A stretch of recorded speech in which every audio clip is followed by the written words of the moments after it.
Hey, you guys. Hey everybody, hope you're doing well. Hope everyone can see us and that all of this works well. We're going to be looking in different places, um, sometimes at our notes, and we're going to be looking at your questions. So we are so glad that you guys have joined us for this Conversations Live event. This is the portion where we're going to be talking about adolescence, older children, probably middle school, high school, and then just beyond. This is my wife Donna. Hey. Those of you who have not met her, so most of you see way too much of me as it is, and so it's fun for us to be here to do this. Now, a couple things before we jump in, and we'll do our best to honor your time. We don't have all the answers. We haven't figured everything out, but we do have about 25 years of this parenting thing under our belt and another 26 years of walking and journeying alongside a lot of other parents as pastor and pastor's wife. So we've seen enough, long enough, I think, to be able to feel pretty confident about some principles and ways that we feel like are healthy in approaching this whole thing of parenting. And so most of what we're going to share is just stuff we've experienced and things that people have poured into us, and most of what I will share will be things I did wrong and learn the hard way kind of thing. But we're going to do our best to get to as many of your questions as possible in just a moment. We won't be able to get to all of them. We'll do our best to get to as many. But before we jump into taking your questions, and we've got some that we're sending ahead of time that we'll mix in and out of there, I want Donna to share just a couple of things right up front, just to kind of get us thinking and to get us started, because we've been talking a lot about this. We've been talking a lot about this along the way, and she shared some things with me, I don't know, earlier as we were getting ready for this that I just felt were fantastic, and the things that she felt very passionate about. And you guys don't ever get to hear from her directly. You mostly just hear from me. So, babe, why don't you share with the parents, grandparents, foster parents, whoever's watching, some of the things that you had written down that you feel like are kind of big picture things to keep in mind before we jump into some of these questions. Yeah, absolutely. It's so good to be with you guys and so excited about this and a little bit nervous because I'm not a speaker. But I just want to share with you some things that I wish I would have known earlier, and some things that worked really well for us and some things that didn't. So hopefully it can be helpful to you guys. So the first thing I wanted to share about the adolescent years is that you just need to breathe for a minute, because if you're overwhelmed, sometimes we forget to breathe. And we often forget that we are handpicked by the creator of the universe to be the parent guardian of our child, specifically our kid. And I say that because there are probably some of you who will, or maybe already have, gone through the feeling that I did early on when I felt like I had studied for the wrong kid.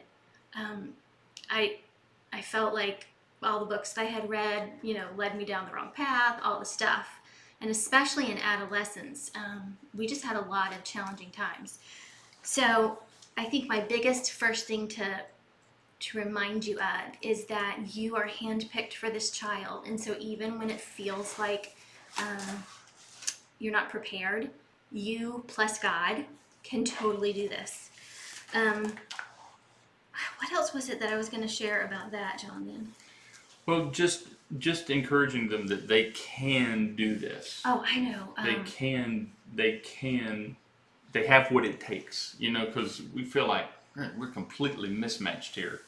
These are not my kids. These are my sister's kids. These are my brother's kids, And I think that's a huge thing of having just breathe. God matched you. God put you together. And I just think that's just so important. Yeah, absolutely. The second thing, if you are going through a really, really hard time with your kids, I needed to be reminded when I was there that their story isn't over. And that's really important. Because if it's been especially hard or hard for a long time, you lose sight of the fact that this is probably just a chapter or maybe a few chapters in their story of life. And it's going to be rough, but it doesn't mean that it's the end. Um, okay, let's see. Ah! Oh, this is something that my dad shared with me when we were in the middle of some really hard times. And it is, there is happiness after sadness. There is joy after sorrow. There is healing after heartache.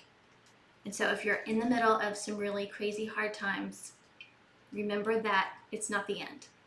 No, and you will. We haven't met anybody who's gotten through this whole parenting journey unscathed. And so, this whole parenting series we're doing, or adolescents, children, raising adults series we're doing, part of this, and I've talked with so many of you that talked about how you're enjoying this and how it's so helpful.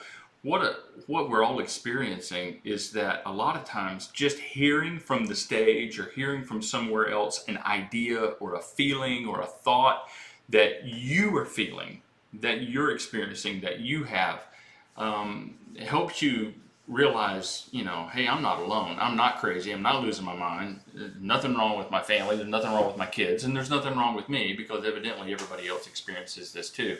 So sometimes just knowing you're not alone in the whole situation, whatever you're experiencing, is key. And so you have to remind yourself that. Absolutely. I'm not the only one. I'm not the only one that has this experience with kids, as you will see in a minute, because when we start pulling through some of these questions, you're going to be like, oh, well, that's not my question, but man, that's happened to me. Or what about that? Because I've had that experience, kind of thing. I think equally as important is for those of you who do not have crazy hard teenagers, your teenagers are really easy, and maybe you have breezed through a couple easy kids. It's really important that you know all this information too, because you need to learn how to be gracious with maybe your sister or a coworker or maybe your best friend. Will go through this, and you won't have any idea like what it feels like, and you'll possibly think that they're doing something wrong and it was because you did something right.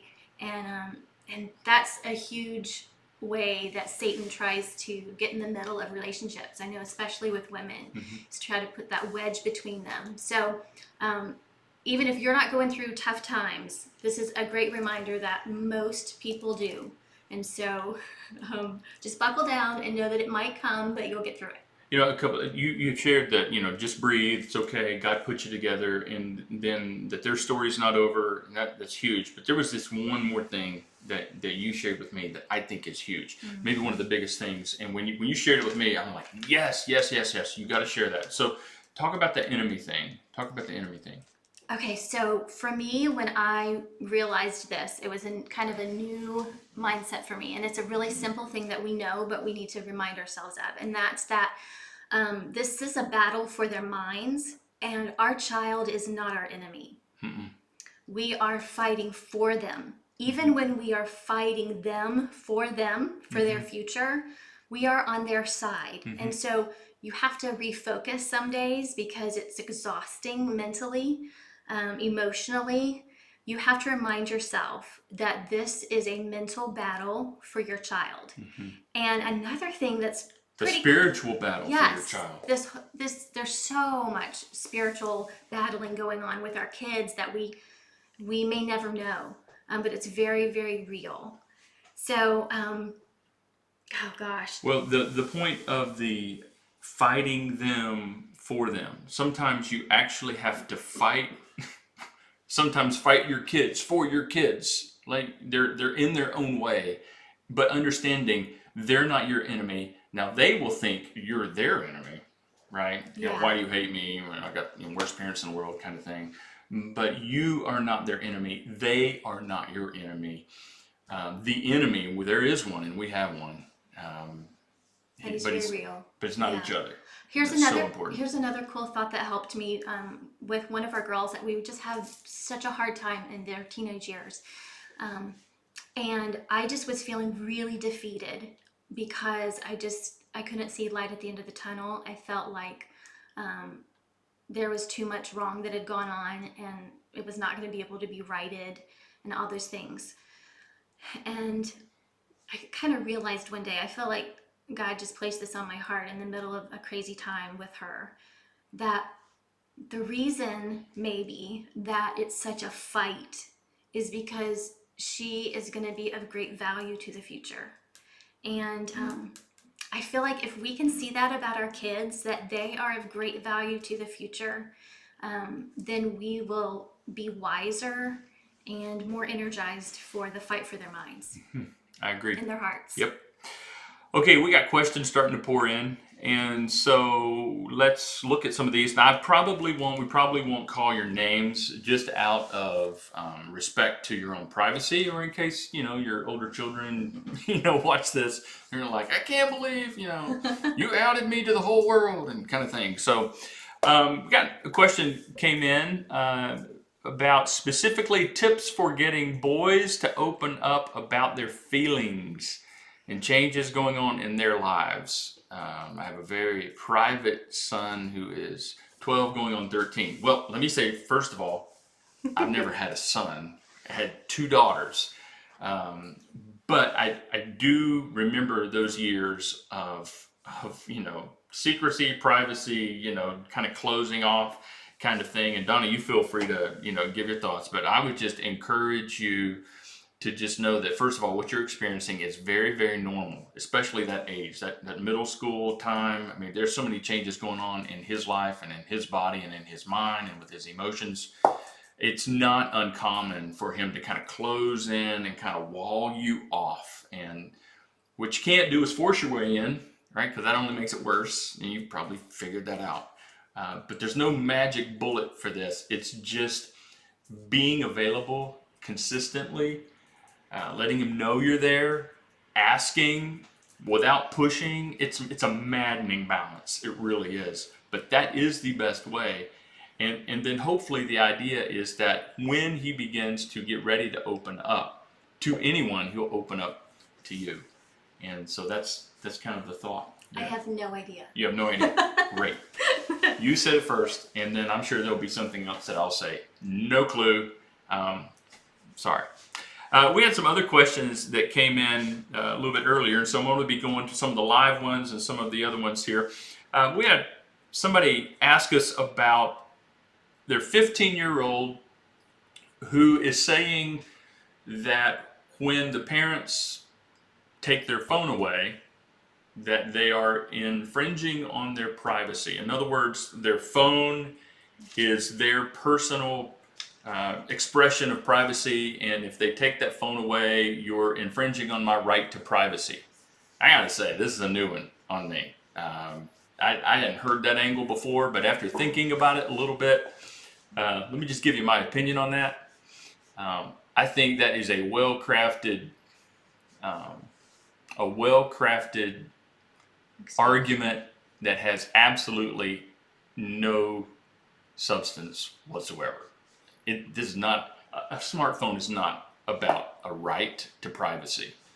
A smartphone is a privilege. Smartphone, I mean, wouldn't you agree? I mean, even in today's society where technology is so readily available, these things they're not a right. They're not a right. We don't need them for life and vitality. They certainly help, but they can also be a problem, and that's probably what's going on here. So if you as a parent feel like removing that privilege, removing that from them to get their attention or to make a point with them or to teach them something, or even as a way of discipline, if that's what you feel like you need to do, then you need to know that you're not infringing on their right to privacy. I guess I would want to know, hey, what's so private on that phone anyway?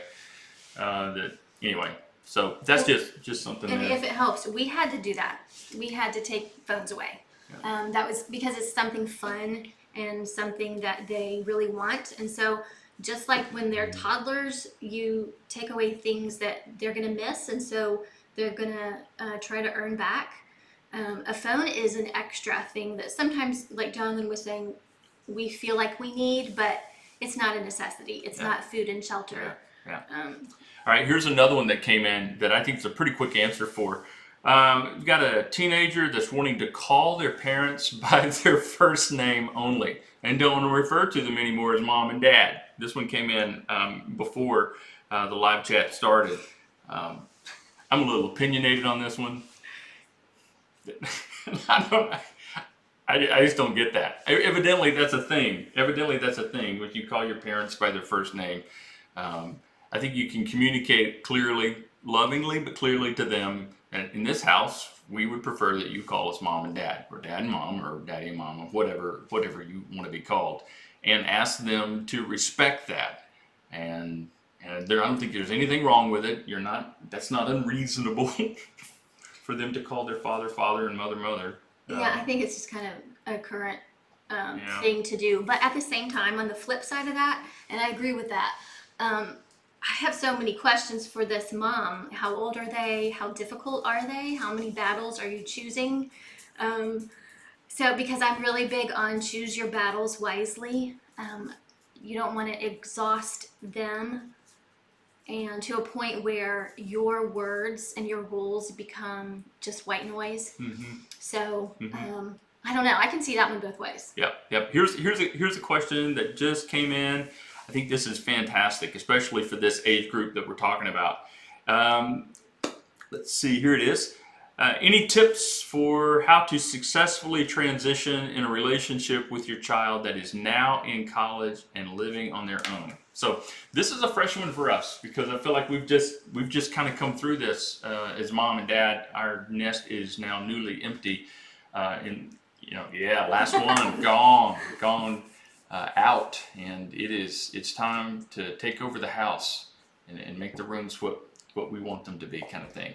Now our youngest daughter just got married about 3 weeks ago, and so we remember freshly this transition. We're still in it to some degree, but it's awkward because we're still very much parents, very much responsible and in charge, but yet we're not making all the decisions anymore, and we're trying to empower them, and you're trying to support and encourage, and so there's this responsibility and friendship that's the friendship grows, but yet you're not just friends. You'll never be just friends, even though you want to be good friends with your kids as they become adults.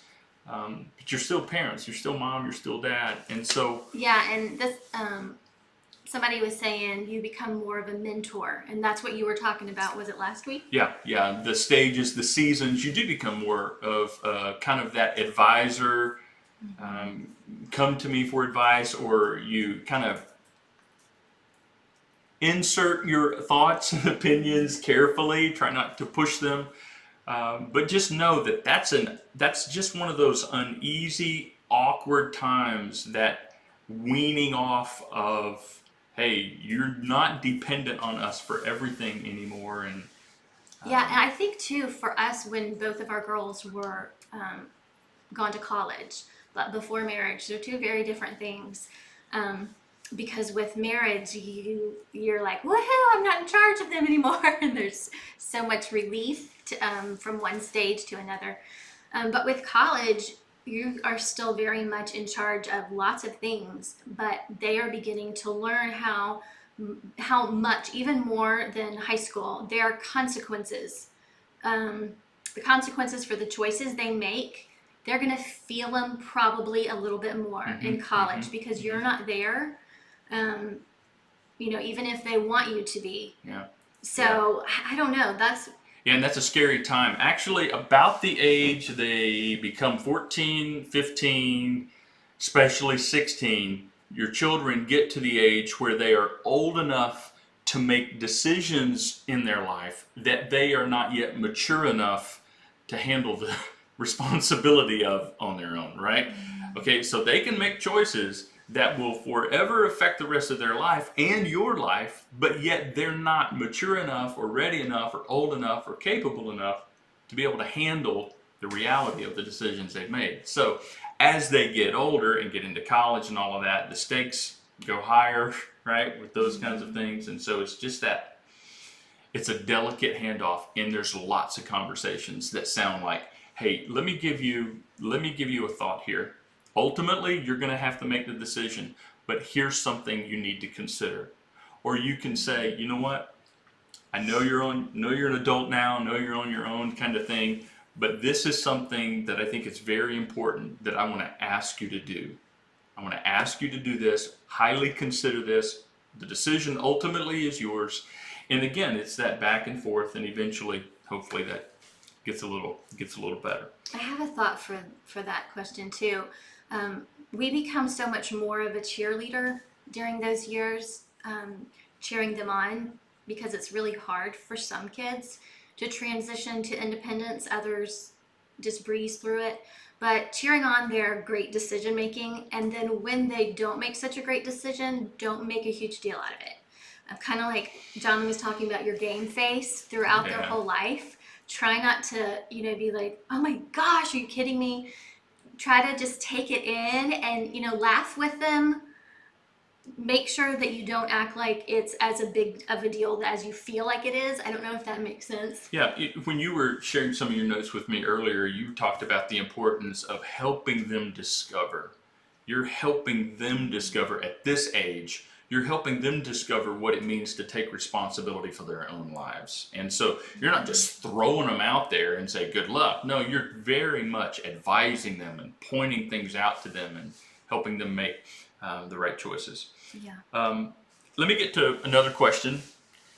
Somebody wrote in and said, and talked about the balance of letting your children, your older children, express their emotions, their thoughts, their opinions, their beliefs, whatever, expressing what they think without giving them kind of like carte blanche, blank check to be able to be disrespectful and unkind to you.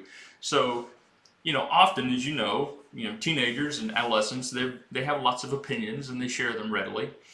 And so, where's that? How do you navigate that space of allowing them to share what they think? Because I think we would all agree that's very important. I don't know, in years gone by, the parenting idea was, children are to be seen, not heard, kind of thing. And maybe you grew up in that kind of environment. And then, teenagers, even in adolescence, that we really don't care what your opinion is. We're going to tell you the way it is. And so hopefully we've learned better than that. But with that voice that you give them comes baggage. And what do you do when they use that voice in a way that is disrespectful, hurtful, harmful? And we definitely went through that. Yeah, I think that there are probably two thoughts here that I had to offer. So first of all, we want to give them that voice for so many reasons. They need to know that they have a say in the family, in their life, but they also need to know that they need to be respectful. So that's a challenge.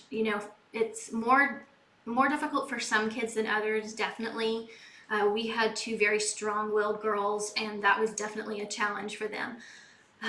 At the same time, I would say to us parents, it is a challenge for us not to come down on them for being ticked at the world. I don't know if that makes sense, but sometimes we come down on them for what we're considering disrespect, when really they're just venting because life sucks. And we need to give them the freedom with us to vent that life is really sucky right now, and try to see the difference between what is that versus are they being disrespectful personally to me. So I think the more you can have conversations with them, and the more you can just pay attention to what they're saying and how they're saying it, and I don't know, I think that might help. And here's a wrinkle too, and I can speak from personal experience, but when you have strong-willed young adults, okay, that they want to voice their opinion, and here's what I think, and here's what I want, and here's the way I think it ought to be, or this is what I believe now, and it's really challenging to yourself, that gets more complicated when you as a parent are also strong-willed. Okay, so I'm a very strong-willed personality.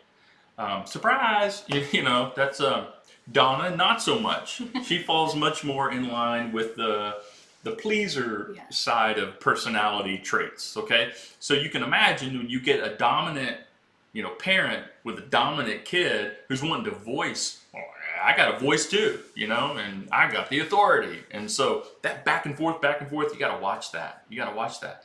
On the other hand, you have a dominant, strong-willed child and a personality that's not so much, then a parent can get run over real quickly by a dominant child personality. So there's just a lot of sticky conversations there of learning that it's a dance. Yeah, and gosh, we're going to talk about this more in the second hour with the parents of the younger kids. But a constant reminder to yourselves as parents that you're going to make mistakes and they're going to make mistakes. The kids, they're human, and so are you. So you're not going to always get it perfectly right, and you both need to know that. It's a little bit challenging to have strong-willed children who are very well aware that you're not perfect and they may catch you on it. That's a fine line with disrespect too. But it's really important that your children know that you are honest with them and open with them. And if you make a mistake, you apologize. They need to see that. That's really important for not only their own development, but your relationship down through the years. We told our girls, and this is something we didn't do a lot of things. I didn't do a lot of things, right? There's a lot of things I messed up. But one of the things I think we did do right is that we told our girls that they could say just about anything they wanted to say, and we wanted to know their thoughts, and we wanted to know their opinions. They could say almost anything they wanted to say if they were kind, if they were loving, if they said it in the right way. We wanted to hear it. We know they had a voice. We know they had an opinion. We know they had thoughts, and those were valuable. And so there were times when that went well, and there were times when that didn't go so well, and it was kind of a knockdown, drag out kind of thing, and you just get through those times as you're learning that. So, all right, let's see. We got other questions that came in. About a teenager that confides in you as a parent but doesn't want your advice on the back end.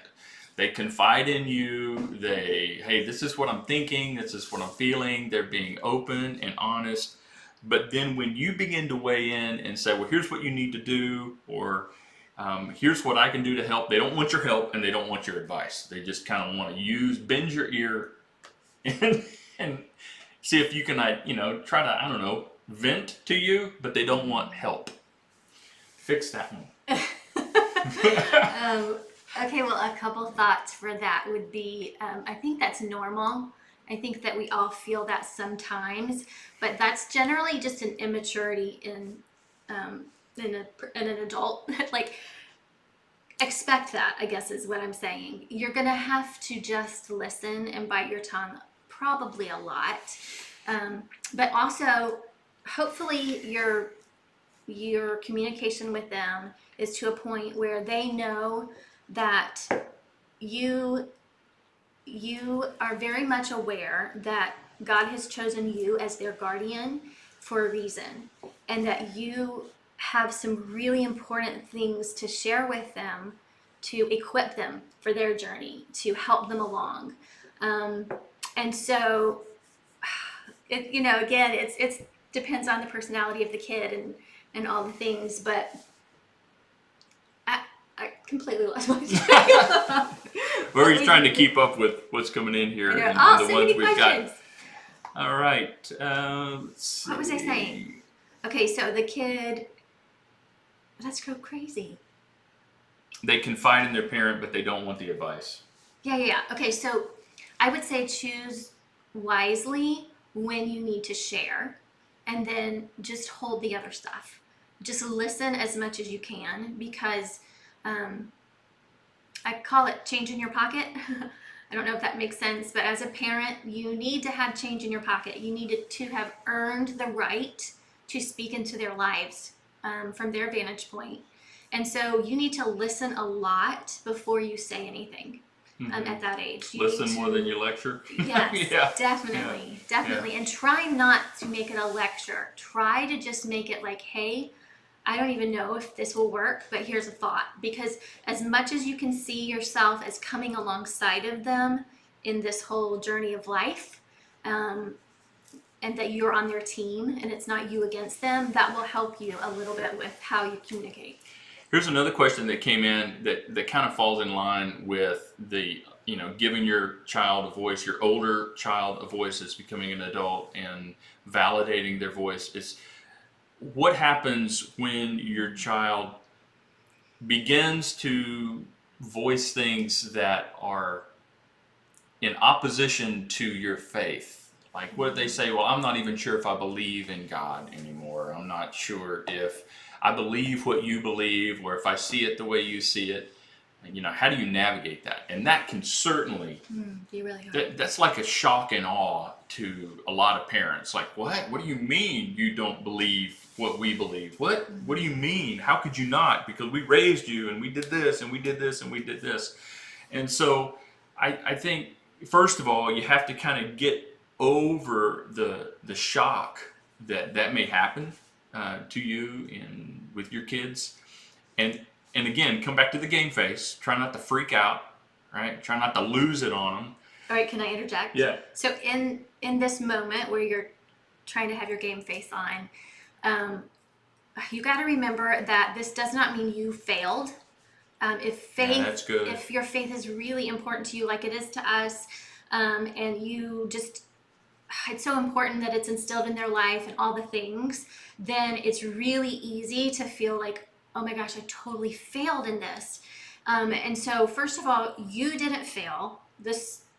And then the next most important thing is, this is not about you. This is their journey. Yeah. This is their journey. Yeah. And it's actually an awesome thing that if they're going to go through the questioning process, that they go through it now. And so you can help navigate them through, all the things. Yeah. It helps them to own their faith more, I totally think. Yeah, absolutely. Not freaking out and allowing them the space to say, I'm not sure if I believe what you taught me to believe. I'm not sure if I believe what you believe. Allowing them that space without freaking out on them will buy you, go back to what you were saying with change in the pocket, will buy you a lot of change, give you an opportunity to speak into their life and understand that this is a part of them owning their faith. I'm going to talk a little bit about this next weekend as we wrap up the series, but every one of our kids have to learn how to own their own faith. It has to be theirs.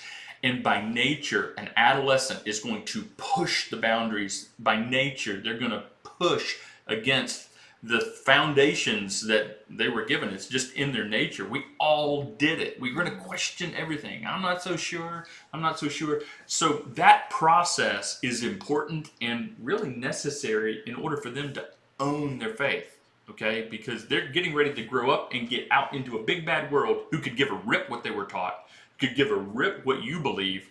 And in order for them to be able to stand their own ground with their own relationship with God, then what you taught them is going to get tested. And so don't freak out and know that their story isn't over. Again, these common things we come back to, and engage conversation with them. Why do you think that? Why do you feel that way? You may uncover some things that, you know what, they got a point there. I've talked to teenagers before and even young adults to say, I'm just not sure I believe in God anymore. Well, why? Well, because when I look at all the pain and suffering in the world, and if God is real and God is loving and God can do anything, why doesn't He? And so it makes me think God is not real. And then I look at them and say, you know what? I have felt the very same thing before. And I struggle too with the suffering in the world. I don't have a good answer every time for what I see. I'm right there with you. And then help them we talked about this a few weeks ago, I think in another series, where questions are not a bad thing. Questions are actually, to quote one of our volunteers, Elaine, a vehicle to faith. It's our questions about God actually lead us to God. So anyway, take heart. If you're in a situation where your kids are like pushing the boundaries of faith and I don't believe this and I don't believe that, story's not over. And it's very, very normal. I don't know, I can't say that enough. It's very, very normal for them to question. And and wonder about the biggest question in life about God and their creator and their purpose. And so remember that it's an honor and a privilege to walk beside of them in this, even though it's daunting sometimes and scary. But if we can continue to refocus with that mindset, hopefully that will be helpful. I saw that Sherry Needles was saying, sometimes back to the question about helping your children navigate and say things the right way. And she says, can I make a suggestion? That's a great That is thing. awesome. That's great. Like, can I make a suggestion to you? When your kids come to you with a problem and they confide in you, but they're not wanting your advice, I think that's what she was responding to, is coming back to them and say, hey, listen, I have a thought. Can I make a suggestion? Yes. That's great. I mean, I guess they can say no, right? But you kind of hold the upper hand a little bit if you're putting a roof over their heads and food in their belly and a car to drive and all that kind of stuff. Eventually they begin to clue in, well, I at least probably need to hear mom out or hear dad out. And so then you have an opportunity, hopefully, to impart some of your wisdom. So I think that's great. Another question that came in earlier, and guys, keep sending us your questions. We've got time here to hit some. Again, we're not perfect at this, and we don't have all the answers. But if nothing else, you can be rest assured you're not alone. So if you got questions, send them in. But here's one that came in earlier. When you're having a normal conversation with your adolescent child, how do you have a normal conversation with them without them getting angry? Like just asking them, how was your day? How was your day? And then it ends up in an argument. Like, wow. Those are fun days, aren't they? Okay. Like, how are you? Yeah. Why'd you ask me that question? Leave me alone. Right? It just makes no sense, right? And probably none of us can remember being like that, but we were probably more like that than we remember being, at least a lot of us. I would say, first of all, that's completely normal. And I bet if you could read the minds of parents listening into this or watching this, they would be nodding their heads like, oh man, tell me about it. And I know what that's about. I've had that experience. So first of all, there's nothing broken with your kid. There's nothing broken with you and your family.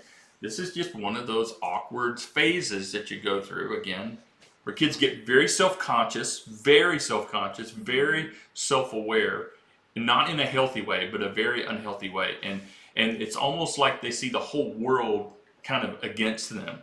And when you come with a question that you think is very normal, I mean, it can just be a trigger and it not make any sense at all. Listen, if you're going through the world of adolescence and you're expecting everything to make sense, okay, that's mistake number one. There's a lot of stuff that just ain't going to add up. They're just not going to make sense. But there could be maybe something else happened in their day, right? And your well-intended question was like the last straw. Even though you didn't intend it, you just thought of asking how their day was. I don't know, maybe they're hormonal. Yes. Absolutely. Teenagers and adolescents get that way, I've heard. And so maybe that's the thing, or maybe there's something between the two of you that hasn't been kind of flushed out. Yeah, maybe there's some stuff there. So most of the time, that's an opportunity for you to ask some more probing questions. Hey, why did you just snap at me? I was just asking you how your day was.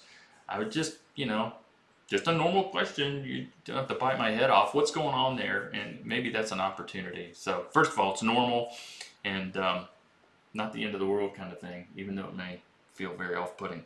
Yeah, for sure. Donna, when we were talking earlier about some stuff, you shared with me how important it is to allow your older children, as they explore who they are and what they like and what they don't, to allow them the grace and the space to be able to change their mind on things. And I think that's huge. You say a little bit about that? Yeah, and that's big. I don't remember how we got started into that, but just a reminder that let your kids grow, and don't expect them to be like you or like the things you like. Oh, that's huge. We always said try to say yes to as much as you can, and then make your no firm. If it's a big deal, say no. and be consistent. But otherwise, try to say yes. And that's different. Your yes is different for every family. It looks, like completely different from kid to kid, maybe. But let them change the color of their room, or oh gosh, maybe the color of their hair, depending on what's their deal. If you are losing connection with your kid, if you are talking about a child that is like derailed, like a wild Mustang that is just wanting to get out, you need to let go of as much cargo in the plane as you can. And what I mean by that is, if it's like a sinking ship, you want to get rid of as many non-important things as you can. So the whole choose your battles Can't die on thing, every hill, all those kinds of things. yeah, you want to fight very little with them, and you want to be on their team as much as possible and show them, and maybe even surprise them with what yes you say. We were struggling a whole lot with our oldest when they were 16, and just some really crazy hard struggles. And we can talk about this because now she's an amazing 25-year-old mom. But anyways, she was really hard to raise. And we were just losing the battle.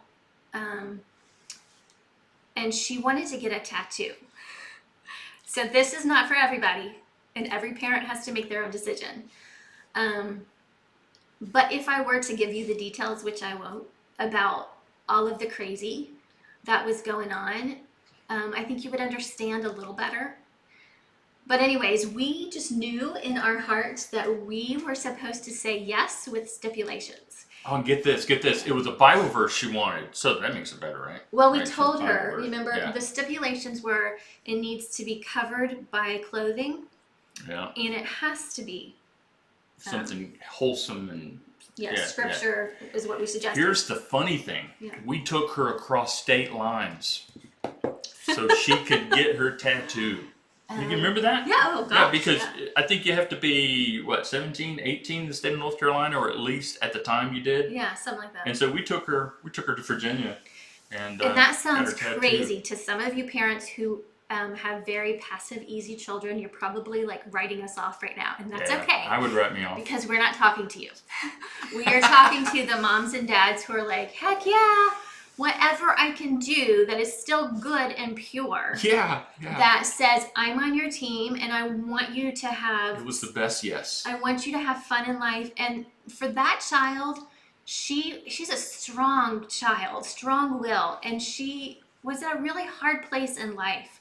She was struggling. It was a way we connected with her, actually. And she was surprised. I think she was surprised, going back to what you said, to the yes we said. I'm like, really? Seriously? We're going to drive 2.5 hours to go get this, and you guys are paying for it? Oh, this is great. This is fantastic. And a lot of times, really strong-willed kids at those ages, 15, 16, 17, 18, those are some really hard years, because the natural process of them being uncomfortable and wanting to be out on their own, that's natural and what's supposed to happen. That's actually a good for thing. Everybody.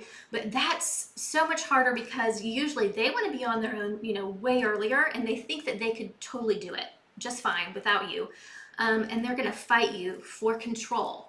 And so whatever you can say yes to and give control over to that child in a safe environment helps them not feel like they're suffocating so much. I don't know if that makes sense. No, I think it's great being able to find a way to connect with your kid and saying yes to what you can. We're going to actually talk a little bit about that as well in the final week of the series that we're doing. But yeah, I'd forgotten that until we're like, man, we actually drove across state lines to help make that connection. That's nuts. I can't believe we did that. Yep, that was the right thing to do. Yeah. It was the best thing to do. All right, with your questions, I'm realizing here when people put their questions in, it looks like your name comes up. And so some of you may be like, I got a question, but I can't ask that question because I don't want anyone to know it's me that's asking. So you might want to type in your neighbor's name. You could type in, hey, this ain't really me, if you need some anonymity. or whatever. But Or just remember we're all in this together and it doesn't matter. we're not here to impress each other. Go ahead and as ask. parents, as parents, like what, you get special parent points if you don't have problems with your teenagers. Like, I don't think they're giving out those awards. I don't even think God's giving out those awards. The last time I checked, God's kids were pretty screwed up. But that's all of us, right? So anyway, I have a way that I really screwed up that might be helpful, again, with adolescence. So lots of times a strong-willed child, when they are you losing the connection that you had, you may have been super close when they were younger and you can't even imagine that they're talking to you like that and don't want you in their life anymore, and all those emotions you go through of that strong-willed child trying to push you out. A lot of times the ways that you will try to connect with them, they'll also push against. For example, I remember trying to make their favorite lunch and putting it in the lunch bag and waiting to hear, hey, did you like that? Did you see that I put this cookie, or I made this for you? And they'd be like, I don't even like that. Like, why would you do that? And I would be like floored, because I knew they loved that for the previous 14 years. And so why in the world do they not like it anymore? And instead, I should have just been like total game face and been like, oh my gosh, I didn't even know. You totally have to tell me when you change your favorite, and let it go. Like, let it be nothing big, not a big deal, because they're going to try to pick those battles with you, even when they don't realize that's what they're doing. And when you fall prey to that and start going battle, then you are actually making that wedge deeper. I don't know if that makes sense. And let me say too, and this is very specific to a segment of you that are listening. If you are a mom and dad team, a husband and wife team, in the same house together raising these kids, then remember you're a team and do this together. Now, some of you are single parents. God bless your heart with every amount of blessing. I mean that. I mean that cliche. Those of you that are raising teenagers, my mom, when my parents split up, she had three of us, and we were all teenagers, and my goodness, to watch what she had to go through. Some of you are right there. Actually heard from a mom whose husband just passed away not too long ago, and now she's a single mom in that scenario. So that's real. So I want to acknowledge that. But for those of you that have a husband or a wife parenting together with you, be careful not to allow your adolescent children to pit you against each other, because they will. It happens. Sometimes a lot of times they have absolutely no idea they're doing it. Sometimes they know exactly what they're doing. And they're just wanting to cause chaos to see if they can come out on the upper side of all this. So be aware of that. And go back to what Donna said earlier. Remember that they're not your enemy. They are not your enemy. That your family has an enemy, they have an enemy, but it's Satan, right? And the powers of evil are trying to take your family down. So team up, be on each other's side. I got another question come in. How do you respond if your teen is dating someone you wouldn't necessarily choose for him or her, without pushing them closer together? Yeah, I think, yeah, wow. I think we messed up terribly, and we did this well. I think we did really bad and really good in the course of all of the parenting. Yep, that's true. We did. I would say it's okay to acknowledge, first of all, this is not the kind of young man that I feel like you need to be spending time with. This is not the kind of young woman that we feel like you need to be spending time with, and here's why. I think that's okay to be open and honest with that, but then try to figure out a way, because that often will push them closer together. Oh great, mom and dad hate them, this is the perfect one, right? Because mom and dad hate me and I hate, life and all that. It's okay to be honest, but you have to look for ways, like Donna was saying earlier, to make a connection, even still. So I'm actually going to disagree a little bit with you on this one. Bring it. So with our specific children, so back to strong-willed personalities, I found that like I should not have ever said anything about, oh my gosh, are you kidding me? And all those feelings, all those thoughts. I should have right from the beginning been on board with her choice and been like, oh my gosh, tell me what you love about them. Be positive with them about their choice as much as you can. You know, there's a big window of what you can be talking about that you don't like. But usually they will come to the reality themselves if it's something really bad. Does that make sense? They are going to see it and they're going to get tired of it themselves. If not, that's kind of a whole different conversation. So there's your better game face. That's what I was talking about in the service this morning. And me, the classic freak out or like, what? This dude's a loser and blah, blah, blah, blah. You can't, Because then they'll just come to that guy's defense and they'll want to prove you wrong. And then it just becomes you versus them. So. And some of this may be dad role, mom role. Yeah. Some of it may be, especially if you're dealing with girls or mom role if you're dealing with sons. There's never a girl that's quite good enough. There won't ever be. Of course not. It's your baby boy, and that kind of thing. So I think that's a very common challenge to say, I'm not sure this is the young man, young woman that I would choose for them, but because I choose them, I've got to really be careful how I go about this. And again, I'm not sure we were, necessarily disagreeing. They know that, my parents probably don't approve of him. My parents probably don't approve of her because of these things, because they're your kids and you raise them and they know what's important to you by this point. You get to dating years age anyway. But finding a way to connect with them and give them the surprised yes of, hey, sure, invite him over, invite her over, let's spend some time. At the same time though, if this guy that your daughter is dating is a huge red flag. Or girl that your son is dating. Yeah, whoever this is, if they are just huge red flags, dangerous, some things like that. If what they stand for goes against what your whole family stands for, then the obvious thing is to say, gosh, I want so badly to love them like you do. And to love this like you do. Yes, because we want you to be happy, but this is just like glaring, and we don't even know what to do with that. What do you think about that?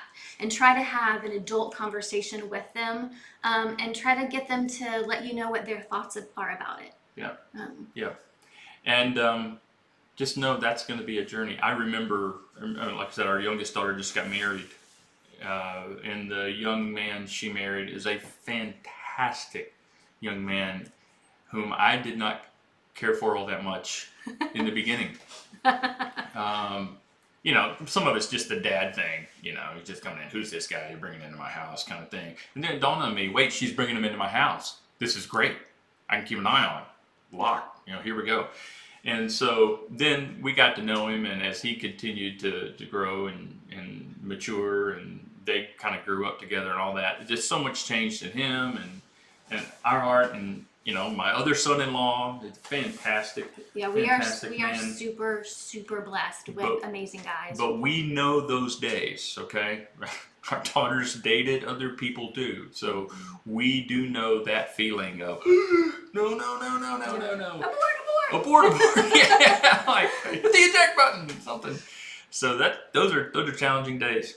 All right, we've got 2 more minutes before we need to take a break and get ready for the second half of our time of questions for the younger segment. So if you got anything else you want to throw out there, now's the time to do it.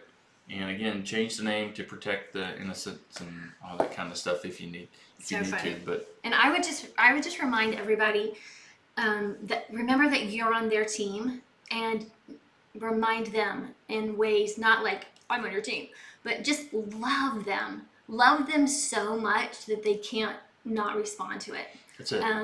Just love them through all the crazy and all the pain and all the disrespect. Just love them through it. And there are going to be consequences to some of the things they choose, obviously. But I don't know, just remind them that you are out for them. Yep, I agree. Let me pray. right now for you who are watching. I don't know who's watching. I don't know what your situation is, but we're talking to our Heavenly Father who knows you, who knows your kids, who knows your situations. Father,